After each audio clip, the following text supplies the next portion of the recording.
Continuamos en nuestra serie de Juan. Vamos a entrar al capítulo 6. Vamos a ver los versos del 1 al 15, pero como central vamos a leer los versículos 5 y 6. Así que le vamos a dar lectura en el nombre de nuestro Señor Jesús. Dice así: Cuando alzó Jesús los ojos y vio que había venido a él una gran multitud, dijo a Felipe: ¿de dónde compraremos pan para que coman estos? Pero esto decía para probarle, porque él sabía lo que había de hacer. Amén. Puede tomar asiento, ya se oró por la palabra.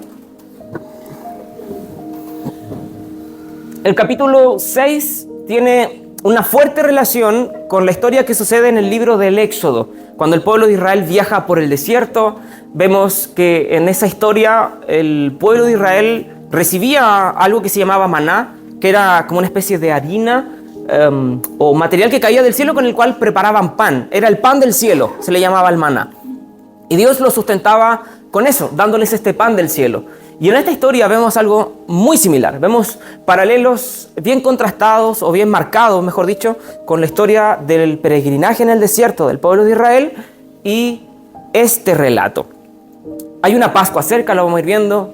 Está este elemento milagroso, está Jesús como alimentando de manera milagrosa al pueblo. Más adelante, que hoy día no lo vamos a ver, en los mensajes que siguen lo vamos a ir viendo, cómo relacionan a Jesús con Moisés también.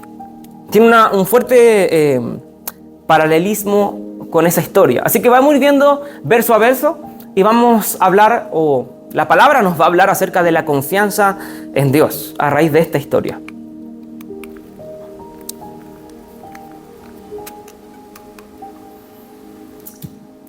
Vamos a leer los versos 1 y 2. Dice así: después Jesús, después del capítulo 5, recordemos el capítulo 5, que Jesús había hecho un milagro en Jerusalén, en el estanque de Betesda, había sanado un paralítico, luego había estado en el templo, hablándole a los fariseos. Jesús dice varias cosas, que Él es Dios, Él es igual al Padre, Él hacía la voluntad del Padre, que Él tenía poder para salvar, poder para juzgar. Y después de estas cosas, Jesús va al otro lado de Galilea. Si recordamos la historia de la samaritana, vemos que Jerusalén está al sur y Galilea está al norte. Entonces Jesús subió a Galilea, ¿sí?, hacia el norte. Cruzó al otro lado del mar de Galilea, conocido también como el mar de Tiberias. Rápidamente, solo este nombre, Tiberias, nos posiciona más o menos en cuándo fue escrito este evangelio. Y este evangelio fue escrito después del 70 de Cristo. Después de Cristo. Porque antes el mar se llamaba Galilea simplemente, pero ahora el mar se llama Tiberias. ¿Por qué? Porque los romanos, cuando destruyeron toda Jerusalén o todo Israel, lo que quisieron fue borrar a Israel del mapa y cambiaron los nombres de los lugares y ciudades.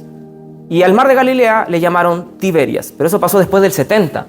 Entonces este evangelio fue escrito después de ese tiempo. Una gran multitud siempre lo seguía a todas partes porque veía las señales que hacía cuando sanaba a los enfermos. Jesús iba a celebrar la Pascua, según nos dice un poquito más adelante.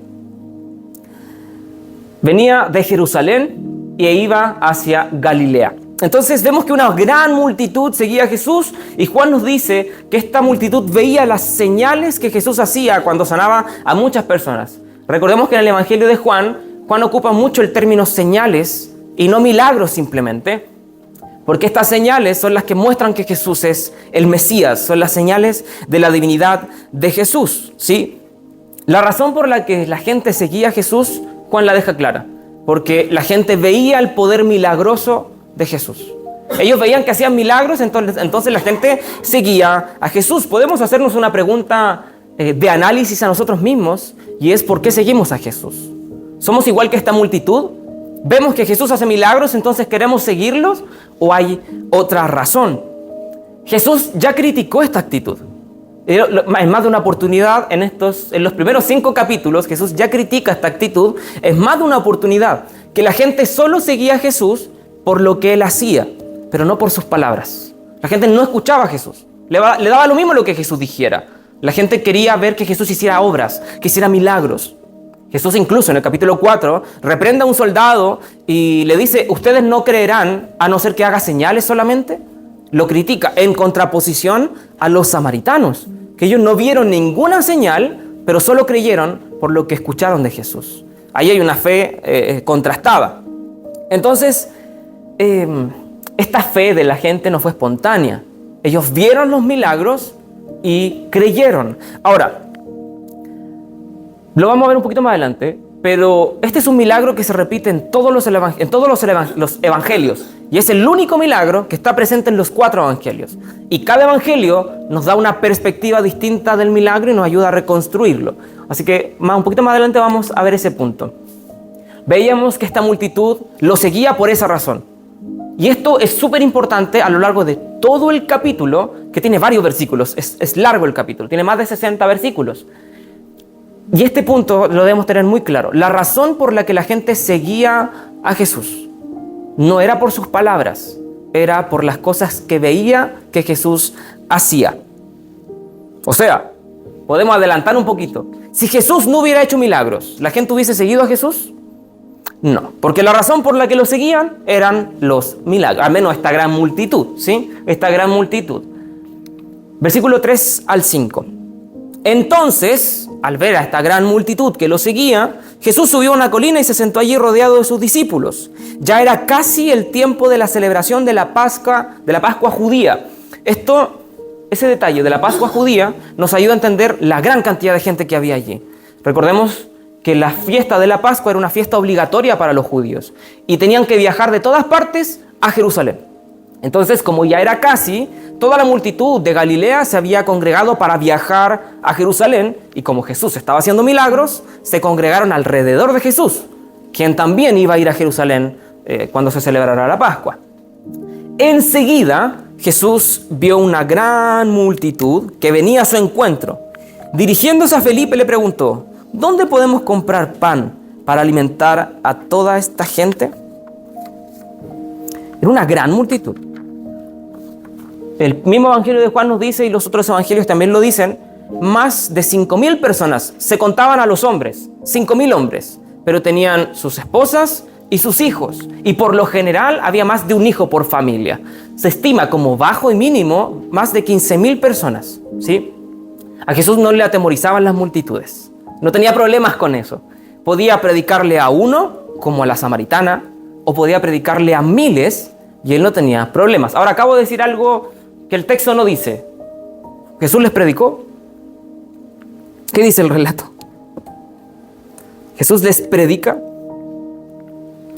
Solo en el versículo 5. Enseguida Jesús vio a una gran multitud que venía a su encuentro. Dirigiéndose a Felipe le preguntó: ¿dónde podemos comprar pan para alimentar a toda esta gente?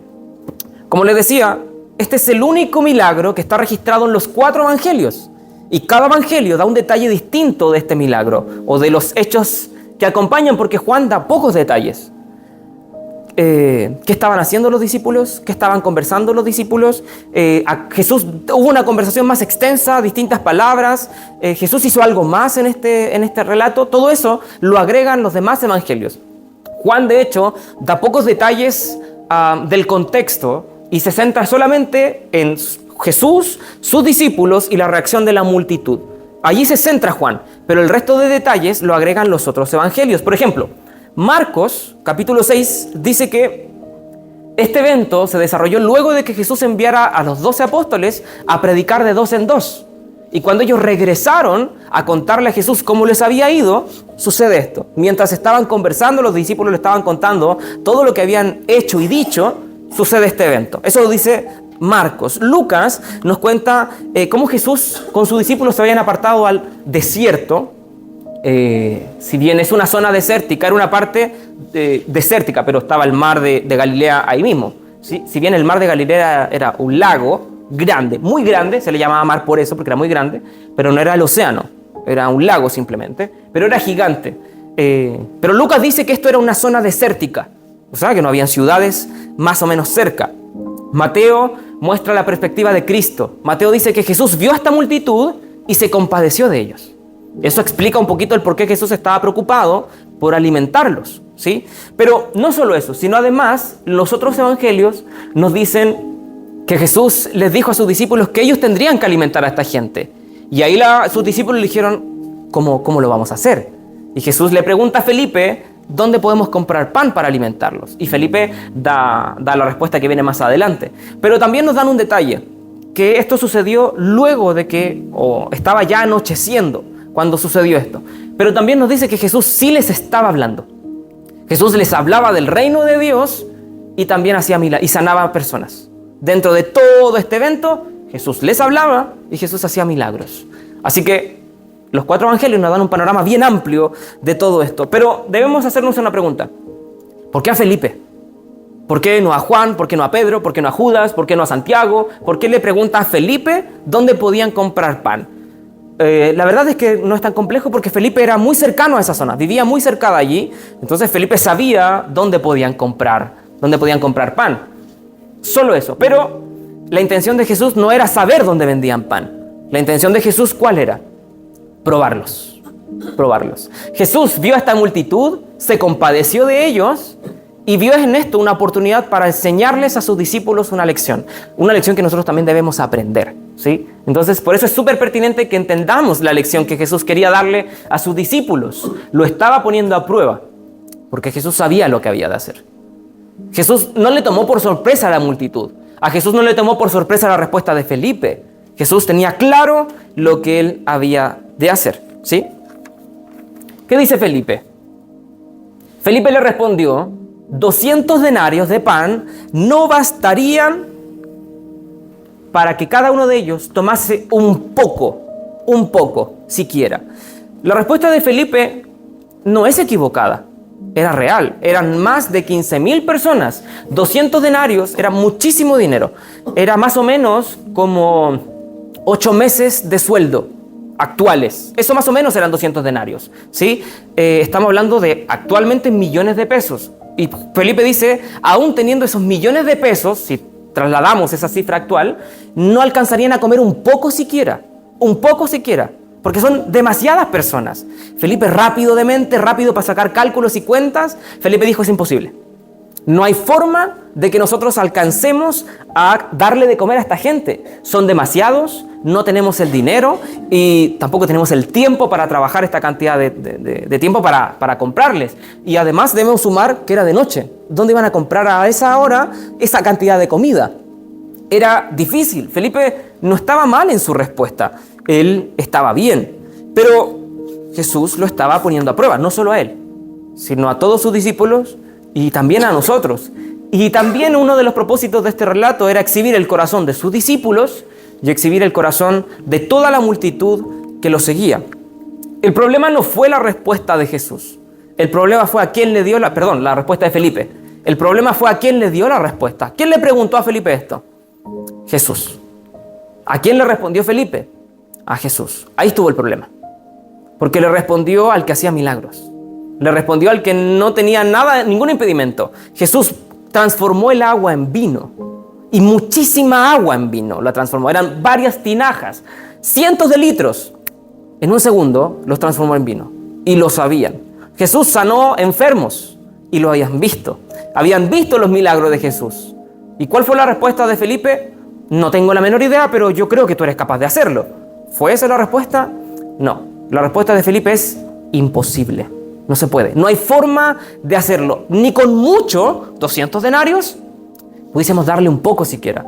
No se puede.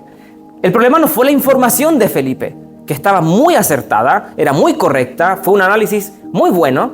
El problema fue la falta de confianza de Felipe. Que él no confió en quien sí conocía. No confió en Jesús. Era su discípulo. Ahora, ¿cuántos se ven representados por Felipe? ¿O cuántos nos podemos representar en Felipe? Hemos escuchado hablar de Jesús, hemos escuchado hablar de sus milagros, o incluso ya hemos sido testigos de sus milagros anteriormente en nuestro propio cuerpo, en nosotros mismos, pero cuando viene el problema, pensamos que es imposible salir del problema. Cuando viene la dificultad, como Felipe, miramos, sacamos cálculos, no hay solución, no hay manera. Incluso, si pudiésemos decirlo de alguna manera, como Felipe, ni con un milagro esto se pudiese solucionar. Ni con un milagro, porque que cayeran 200 denarios de la nada y que justo hubiese un negocio que tuviese la cantidad de pan y alimento para sustentarlos, que sería un milagro, ni con eso Felipe dijo, podríamos. ¿Y cuántas veces nosotros hemos pensado lo mismo? O sea, Incluso decimos, solo un milagro pudiese salvarme o sacarme de esta situación, pero en verdad no creemos ni que aún un milagro pudiese salvarnos. Creyendo en Jesús, conociendo a Jesús, nosotros no confiamos en Él. Creemos que es imposible. Nuestra enfermedad, algún problema económico, algún problema relacional, algún problema emocional o cual fuese. Jesús quería enseñarles a estos discípulos a confiar. Claramente lo necesitaban. La respuesta de Felipe, sin saber Felipe la intención de Jesús, demostró la necesidad de que Jesús les enseñara a confiar. ¿Verdad? Ahora, no solo Felipe responde, porque habló a Andrés. Jesús no le preguntó nada a Andrés, pero Andrés habló, ¿sí? Andrés actuó. El hermano de Simón Pedro dijo, aquí hay un muchacho que tiene 5 panes de cebadas y 2 pescados, pero ¿de qué sirven ante esta enorme multitud? Nadie le preguntó nada a Andrés. Jesús estaba hablando con Felipe. Ahora tampoco fue imprudente porque había un problema, entre comillas, un problema, porque Jesús estaba dispuesto a darles no solo un poco, como pensaba Felipe. Jesús quería saciarlos por completo. Jesús quería darles de comer a todos y cada uno. Ahora, Jesús no era iluso. Él sabía lo que iba a hacer, solo los estaba probando. Y aparece Andrés. Uno puede decir, Andrés trae la solución. Andrés actuó, Felipe no actuó. Felipe vio el panorama, se sentó, calculó, no se puede. Andrés vio la multitud, sabía que no tenían el dinero, sabía lo mismo que Felipe, Andrés.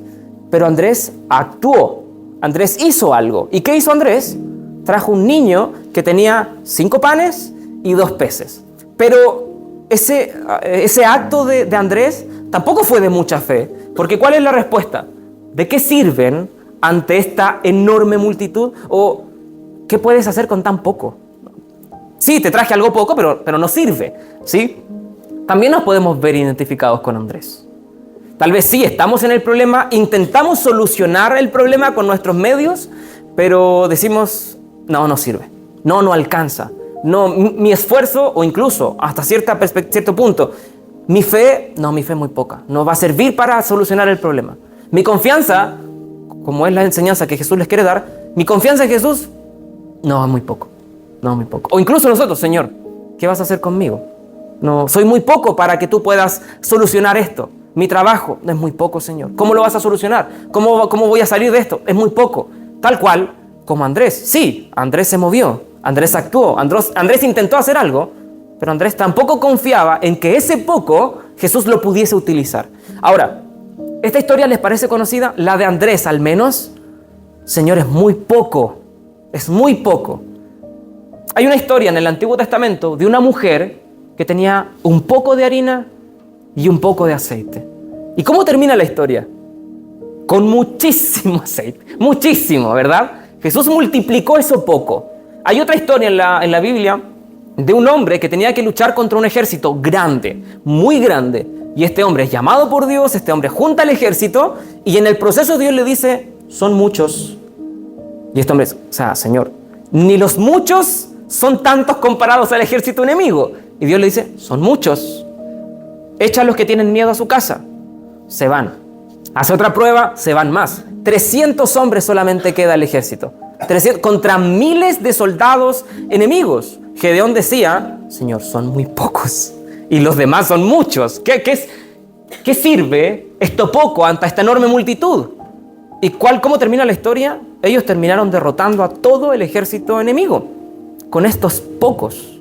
Otra historia en el Nuevo Testamento, no igual, pero similar, un hombre va a dar ofrenda al templo y da una gran cantidad de dinero. Y después va una viuda y da... Es como si hoy día una persona ofrendara con una moneda de $1, que no sirve para nada. El $1 ya no sirve, ¿verdad? Pero Dios, ¿qué dijo? La ofrenda de esa viuda fue mayor que la del otro, que dio muchísimo dinero. Tal vez la viuda dijo, Señor, ¿qué es esto tan poco ante esta multitud de ofrenda del fariseo o del publicano? Pero Dios dijo, esa pequeñez fue muchísimo más que la del otro. ¿Por qué? Porque no se trata de la cantidad, se trata de dónde esté esa cantidad, sea mucha o sea poca. Y si está en las manos de Jesús, nada es poco. Nunca, nada. Sus talentos, su tiempo, sus recursos, su vida en las manos de Dios jamás es poco. Si Dios, que con la nada hizo todo, ¿qué no podrá hacer con un poco? Si de la nada hizo todo lo que vemos, ¿qué podrá hacer con un poco? ¿Qué lo podría detener para hacer su voluntad? Nada. A veces nos parecemos a Felipe, a veces nos parecemos a Andrés. El problema es que ninguno de los dos estaba bien. Ninguno de los dos confiaba, ¿sí? Ahora, ¿cuál es la respuesta de Jesús? Felipe y Andrés, a ustedes les falta fe. Como lo dijo en un momento, hombres de poca fe. ¿Es esa la respuesta de Jesús? Vamos a ver qué responde Jesús. Jesús dijo, y aquí los reprende, díganle a todos que se sienten. Ay, no los reprendió. No los reprendió, no los criticó, no les dijo, hombres de poca fe. ¿Por qué? Porque la intención de Jesús no era reprenderlos, era enseñarles una lección. Entonces ahora Jesús va a hacer su trabajo, Él va a hacer su obra, ¿sí? Jesús dijo, díganle a todos que se sienten. Así que todos se sentaron sobre la hierba en las laderas. Solo contando a los hombres, sumaban alrededor de 5,000 personas. Solo a los hombres, habían niños y mujeres, muchísimos, ¿sí? Se calcula que habían más de 15,000. Ahora hay algo interesante, dice, díganle a todos que se sienten. Los discípulos tenían que hacer esto. ¿Los discípulos sabían lo que Jesús iba a hacer?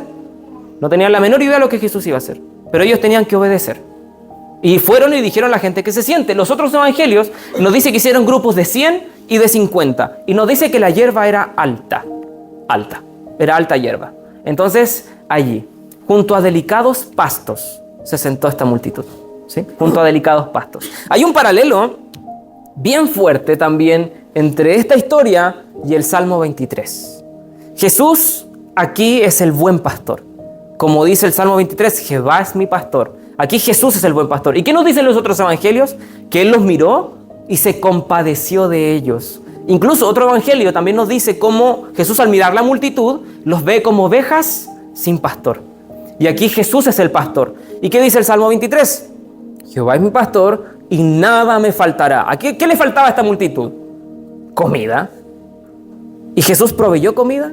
Sí. Nada les faltó, tal cual como el Salmo 23. Dice, en lugares de delicados pastos me hará descansar. Hierba alta. No es un detalle arbitrario. Hierba alta había acá. Y dice también el Salmo 23, aderezas mesa delante de mí. Preparas comida delante de mí. Y eso es lo que Jesús iba a darle, ¿verdad? Iba a darles comida. Versículo 11 al 13. Luego Jesús tomó los panes, dio gracias a Dios y los distribuyó entre la gente. Después hizo lo mismo con los pescados. Comieron cuanto quisieron. Una vez que quedaron satisfechos, Jesús le dijo a sus discípulos, ahora junten lo que sobró para que no se desperdicie nada.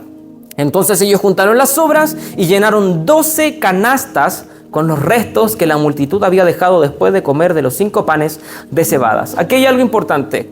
¿Cuánto alimento tenía Jesús disponible? 5 panes y 2 peces. Pero Juan da un detalle. 5 panes de cebada y 2 peces. ¿Sí? ¿Era mucho o era poco?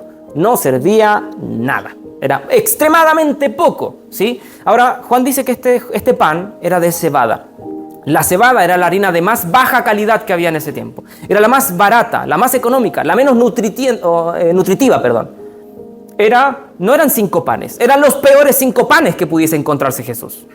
Los peores 5 panes, ¿sí? Lo que muestra un poquito la pobreza del niño, la situación económica del niño que tenía esa comida, ¿sí? Que a todo esto poco se habla del niño. ¿Vuelve a aparecer ese niño? No. ¿Cuánto comió ese niño? Mucho más que 5 panes y 2 peces. Ahora, dice 2 peces.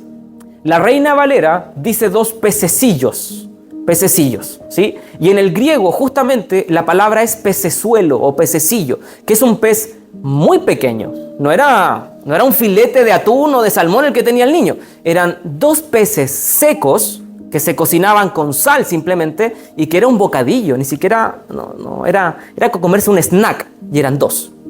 Era como tener, 5 nueces allí, 5 almendras. Era nada, no iba a alimentar a nadie. Eso no iba a saciar a nadie. Entonces, no era solo poco alimento. Era el peor alimento además. Era muy poco y además era muy malo.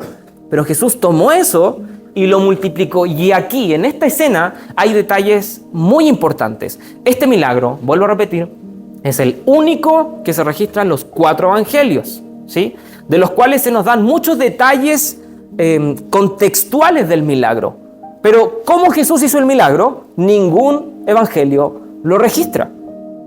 El milagro en sí, que es multiplicar el pan, no tiene detalles. Todos los evangelios dicen, Jesús tomó el pan, dio gracias, lo partió y se repartió. Eso es todo. Ahora, ¿cuándo Jesús multiplicó el pan? ¿Cómo Jesús multiplicó el pan? No está, no hay detalles.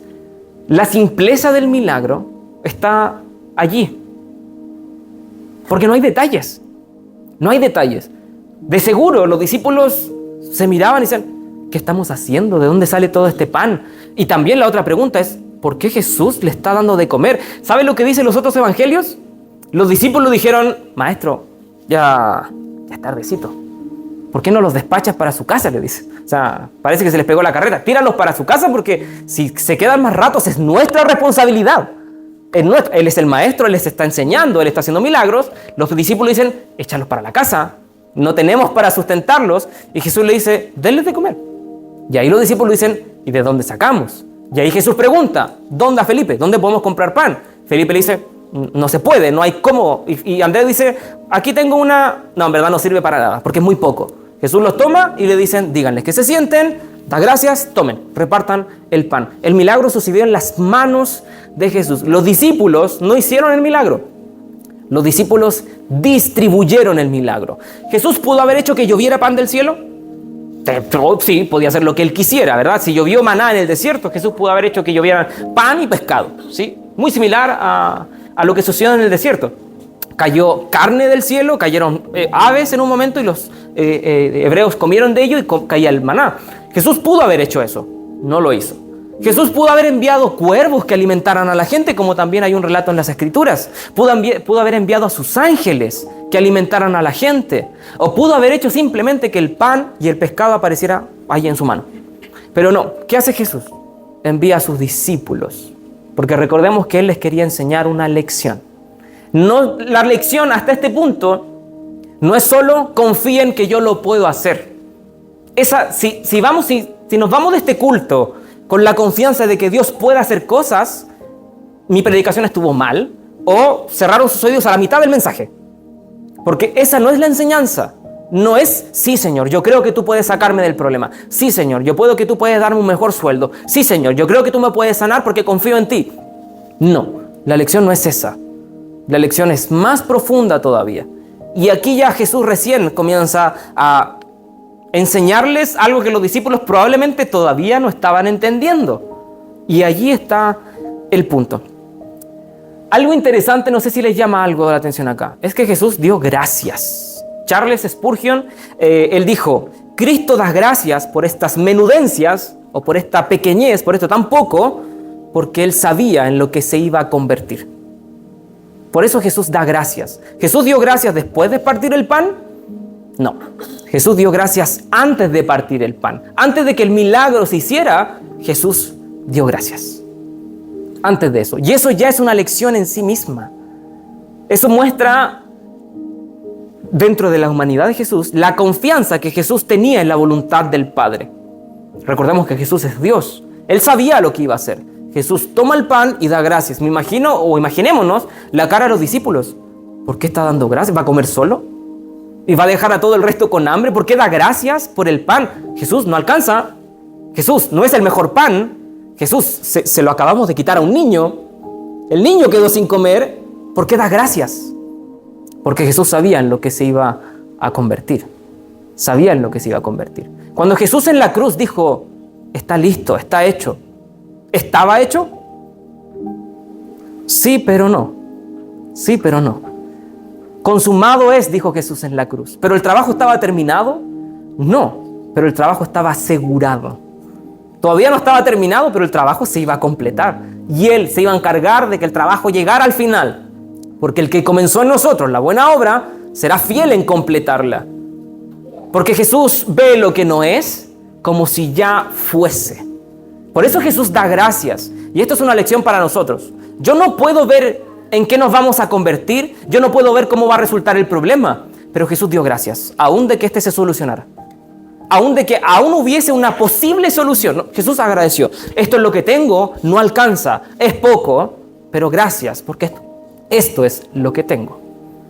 Y en las manos de Dios sé que lo poco puede transformarse en mucho. ¿Sí? Esto era una enseñanza en sí misma. Los discípulos tenían que tomar el pan, ir a repartirlo, volver y llevarse nuevo pan, repartirlo, volver y así hasta que todos se saciaran por completo. Esa era la enseñanza que Jesús quería darles. No tenían la menor idea qué era lo que Jesús estaba haciendo. No tenían la menor idea por qué Jesús lo estaba haciendo. No tenían la menor idea cuándo iba a terminar. Pero ellos tenían que confiar que al regresar iba a haber más pan para repartir. Aun cuando no entendieran lo que estaba sucediendo. Esa era la lección que Jesús les quería enseñar. No que confiaran en lo que Jesús hace, porque no entendían lo que Jesús hacía. Que confiaran en Él, por encima de lo que Él hace. Y esa es una lección que nosotros debemos aprender. En muchos momentos de nuestra vida no vamos a entender lo que Dios está haciendo. No vamos a entender por qué lo está haciendo. Y no vamos a entender para qué fin lo está haciendo. Pero debemos confiar no en lo que hace precisamente, porque probablemente no lo entendemos. No lo vamos a entender. Pero ¿en qué sí podemos confiar? En Él. En Él. Esa era la confianza que Jesús quería enseñarle a sus discípulos. Que ellos obedecieran en Él, confiaran en Él, aun si no entendieran lo que estuviera sucediendo o por qué está sucediendo. Señor, no tengo la menor idea por qué tengo esta enfermedad. Hace años he orado mucho y no me ha sanado. Si confiamos en lo que Dios hace, yo debería dejar de creer en ese Dios. Porque no me está respondiendo. Porque no me ha sanado, porque no me ha liberado del problema, porque no me ha ayudado. Pero la Biblia nunca promete ninguna de esas cosas. La Biblia promete que aunque Dios no nos sane, aunque Dios no nos prospere, aunque Dios no nos saque del problema, Él seguirá siendo nuestro Dios. Y en esos problemas Él nos va a ayudar. Y todo el capítulo 6 habla sobre lo mismo. La gente, ¿por qué razón había creído? Por lo que había visto. Jesús quería enseñarles por encima de lo que ellos vieran. Porque esa confianza es la genuina. Porque si yo hoy día creo porque Jesús me sana, si mañana me vuelvo a enfermar y Dios no me sana, ¿dejaré de creer? No debería. Jesús dice, o nos quiere enseñar, que debemos creer en Él más que en lo que Él pueda hacer. Porque lo haga o no, Él sigue mereciendo honra y gloria. Amén. Ahora, un detalle interesante es que comieron hasta saciarse. O sea, hasta que quedaron pochitos, así llenos, hasta allí Jesús. Y cuando todos dijeron, no doy más, Jesús cesó el milagro. Hasta ese punto. En el maná, en el desierto, la ración era diaria. Dios les daba el pan diario. El que acumulaba más, se le podría. El que acumulaba menos, pasaba hambre. Le daba la ración diaria, justa. Pero aquí Jesús da sobreabundante, da mucho más de la ración diaria, muchísimo más, porque Jesús no quería que disfrutaran un poco, Jesús quería saciarlos. Ahora, ¿Jesús quería saciar sus estómagos? Sí, no, al menos en primera instancia sí, pero Él quería ir más allá. Y este milagro no solo quería revelar el corazón de los discípulos, que no creían en Él, sino también de la multitud. Ahora, el muchacho dio todo lo que tenía, ese niño, todo lo que tenía, pero recibió muchísimo más de lo que él tenía, ¿sí? Proverbios es un principio. Hay quienes reparten, ¿y qué dice? Y le es añadido más. Y hay quienes retienen más de lo que es justo, pero vienen a pobreza. En las manos de Dios, lo poco que pongamos en Él está seguro, y Dios lo va a multiplicar. Amén. No estoy hablando de prosperidad particularmente. Estoy hablando de nosotros mismos, de nuestra propia vida. Nuestros frutos, nuestras capacidades, nuestro corazón. Tal vez podamos decir, Señor, tengo poca fe. Eso poco, pongámoslo en las manos de Cristo y Él lo va a multiplicar. Él lo va a multiplicar. Amén. Ahora, hemos visto la reacción de Jesús, hemos visto la reacción de los discípulos, pero ¿y la gente? ¿Cómo reaccionó al milagro? Porque los discípulos como que no creyeron, no creían que Jesús podía hacerlo y terminaron obedeciendo, ¿verdad? Pero la gente, ¿cuál fue la reacción de la gente? Versículo 14 y 15, y aquí ya estamos llegando al final. La gente, al ver la señal milagrosa que Jesús había hecho, exclamó: no hay duda de que es el profeta que esperábamos. Esta gente creyó en Jesús, se supone. Cuando Jesús vio que estaban dispuestos, a hacerlo rey a la fuerza, se escabulló hacia las colinas él solo. ¿Qué Jesús hacía cuando estaba solo? Oraba, ¿sí? No lo dice el texto, al menos acá, lo dice en todas las otras oportunidades, así que asumimos que acá hizo exactamente lo mismo. Ahora, ¿la gente creyó en Jesús?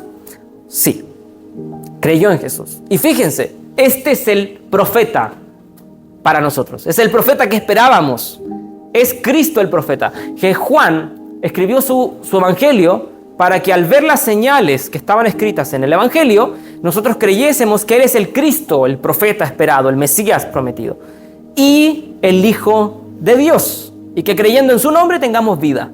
Esta gente creyó que Él era el profeta. Ahora dice profeta, no dice Mesías. ¿Por qué? Porque esta gente dijo: estamos en el desierto, vamos a celebrar la Pascua, acaba de aparecer pan milagroso, este hombre nos sustentó como a nuestros padres en el desierto, y dijeron: Moisés. Esto se parece mucho a lo que pasó en el desierto. ¿Qué dijo Moisés? Deuteronomio 18:15. Profeta en medio de ti, de tus hermanos como yo, te levantará Jehová tu Dios, a él oiréis. Esta gente dijo: Jesús es este profeta, porque como Moisés nos está dando pan, tal cual como Moisés en el desierto. Dijeron: este es el profeta, él es nuestro rey. El problema fue que cuando la gente vio en Jesús este rey, no vio un rey espiritual, vio un rey político, un rey militar. Esta gente dijo: este hombre es capaz de hacer comida de la nada. O sea, podemos luchar contra Roma sin miedo a que nos sitien y nos quiten el alimento, y este hombre es capaz de sanar. Entonces está lo mismo si nos matan, este hombre nos puede levantar de los muertos o sanar al herido. Tenemos el mejor ejército porque tenemos a este hombre con nosotros. Este hombre nos puede liberar de Roma. Eso vieron en Jesús. Ese rey político, ese rey militar. Pero ¿era Jesús ese rey? No. Jesús no era ese rey. Él no pretendía liberarlos de Roma. Él pretendía liberarlos del pecado. Él no pretendía hacer de ellos la nación más grande del mundo. Él pretendía salvarlos de la condenación, ¿sí? Ahora, algo importante es lo que hace Jesús. Jesús cambió todos los aplausos de esta multitud por la oración. Jesús cambió toda la fama que tenía en ese momento. Pensemos en miles de personas, más de 15,000 personas allí vituperando a Jesús, alabándolo, pidiendo que Él fuese el rey. Jesús cambia todo eso por la intimidad con el Padre. Ese es un ejemplo gigantesco, gigantesco. Ahora, aquí también hay otro contraste entre esta historia y la tentación en el desierto de Jesús. ¿Cuál fue la primera tentación?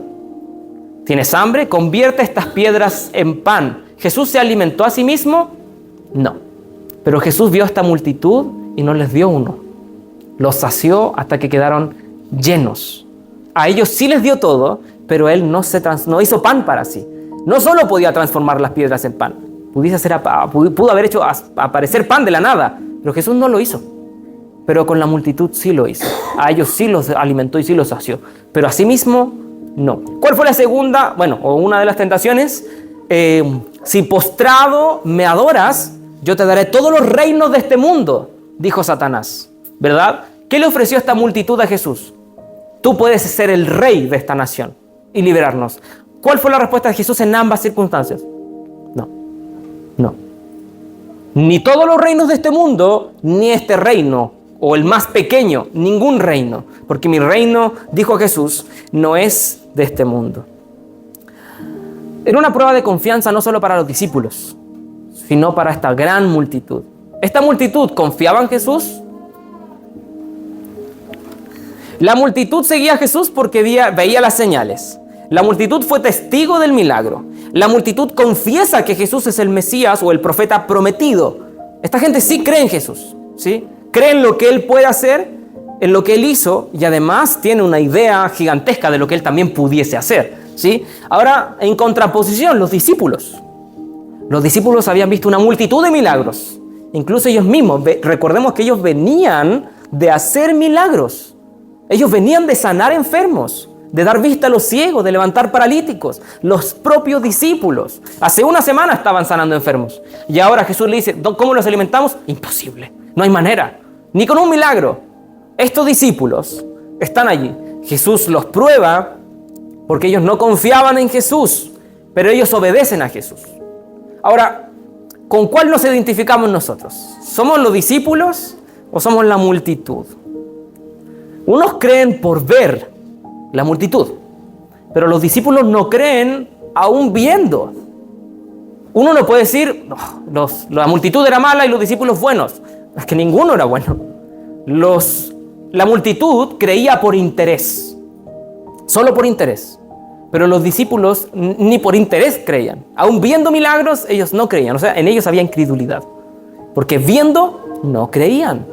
Viendo a Jesús hacer milagros, no confiaban en Él. ¿Quiénes somos? Felipe, Andrés, la multitud, los discípulos. Bueno, a veces uno, o a veces el otro, o a veces todos juntos al mismo tiempo. No hay un punto intermedio en donde uno puede decir, no, yo sí creo, siempre, full, todo el tiempo, todo el rato. No hay prueba que a mí me pueda derribar. No. En algún momento siempre nos vamos a identificar con alguno de ellos. O la multitud, o Felipe, o Andrés, o todo el resto de los discípulos. Porque nuestra confianza siempre se ve quebrada. Nuestra confianza siempre se ve comprometida por las circunstancias. ¿Por qué? Porque como los discípulos tratamos de entender el cómo hacer las cosas. Pero muchas veces no vamos a entender. Señor, no sé cómo salir de este problema. Tal vez no necesito saber cómo salir de este problema. Y solo confiar en que hay alguien que a pesar del problema va a estar conmigo. Y esa era la enseñanza que Jesús quería darle a sus discípulos. Gran parte y probablemente todos los procesos que vivamos en la vida, no vamos a entender por qué Dios permite ciertas cosas en nuestra vida, por qué Dios nos hace pasar por ciertas circunstancias que en su totalidad son difíciles, son dolorosas. Y nos preguntamos, ¿por qué, Señor? ¿Por qué me pasa esto? ¿O para qué me estás haciendo pasar por esto? Y tratamos de buscar una respuesta, y en la gran mayoría de las veces nunca encontramos la respuesta final. Tal vez una respuesta en nuestra circunstancia, pero Dios no solo piensa en nuestra circunstancia. Sus planes son más altos, son más grandes, y eso no lo entendemos. No lo entendemos. Pero como dijo Pablo al principio, ¿se acuerdan del devocional? Dios nos lleva a circunstancias difíciles, ¿para qué? Para que dejemos de confiar en nosotros mismos. No, yo sí puedo salir de esta. No, yo sí puedo cambiar mi situación. No podemos. Lo único que vamos a hacer es cambiar de circunstancia, pero no es buena. Seguimos con el mismo corazón. Seguimos con el mismo dolor. Seguiremos con el mismo pecado, el mismo problema. ¿Qué debemos hacer? Arrepentirnos. No debo confiar en mí. No soy confiable. Dios nos lleva a esas circunstancias para que aprendamos a dejar de confiar en nosotros mismos y que aprendamos a confiar no en lo que Él hace, en quién es Él. No importa si Dios me sana. No importa si Dios no me prospera. No importa si Dios no me saca de esta circunstancia difícil y hasta el día de mi muerte tengo que vivir con algún problema o dificultad. Mi herencia está asegurada en el cielo. No importa si Dios quiere hacerme pasar por procesos acá. No entiendo ninguno de ellos. No sé por qué estoy viviendo esto, no sé para qué estoy viviendo esto, pero confío en que hay un Dios que sostiene mi vida de su mano y no va a permitir que yo sea destruido. No lo va a permitir. Él me va a salvar. Aunque no entienda cómo, aunque no entienda el proceso, aunque no entienda el camino por el cual me está guiando, confío en que Él es fiel, Él es sabio, Él es poderoso y Él es soberano. Debemos aprender a confiar en Dios. Ahora, ¿los discípulos son la parte buena de este relato? No lo son. Ellos no creían. De hecho, la lección principal era para ellos y hoy día para nosotros, ¿sí? Pero ¿saben cómo termina el capítulo? Termina bonito. Si quieren lo pueden leer, capítulo 6, y si no, nos vemos acá domingo tras domingo y lo vamos a ir viendo poco a poco. Pero esta multitud que creía fervientemente, les voy a dar el spoiler, se apaga rápido el fervor, porque no confiaban en Jesús, confiaban en lo que Él podía hacer. Y cuando Jesús no hizo lo que ellos querían que hiciera, la gente dijo, no, ya no te queremos. Pero los discípulos que no confiaban y no entendían lo que Jesús hacía, ellos ¿qué dijeron? ¿A quién iremos? Si solo tú tienes palabra de vida. Ellos se quedaron hasta el final. La multitud se llenó y como dicen, se me olvidó el dicho, ya comí, ya bebí, ya no me hallo aquí. Así dijo la multitud y se fue. ¿Pero quiénes quedaron? Los discípulos se quedaron. Ellos recogieron los pedazos que la gente dejó. Ellos recogieron las sobras. No entendían, pero ellos confiaban en quién era Jesús. No entiendo por qué Jesús me está pidiendo esto, pero ellos obedecieron. No entiendo para qué estoy haciendo esto, pero obedecieron. Esa debe ser nuestra actitud. Debemos ser como estos discípulos, aprender a confiar en Él. Amén. Que Dios nos ayude.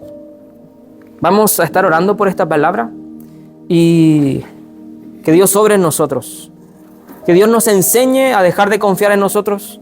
Que Dios nos enseñe a confiar en Él, en quién es Jesús, más que en lo que Él pueda o no pueda hacer. Son sus atributos. Si Él no me sana, ¿Él deja de ser fiel? No. Él sigue siendo fiel. Si Él no me prospera económicamente, ¿Dios ya no me ama? No. Él me sigue amando. Dios es fiel, es justo, es santo, es bondadoso, es amor, es misericordioso, es soberano, es poderoso. Y sus atributos, quién es Dios, jamás va a cambiar. Por eso yo confío en Él. Responda o no responda a mis oraciones. Haga o no haga lo que yo quiero. Dios no es un títere. Dios es un Dios soberano. Nosotros somos sus siervos. Así que vamos a estar orándole.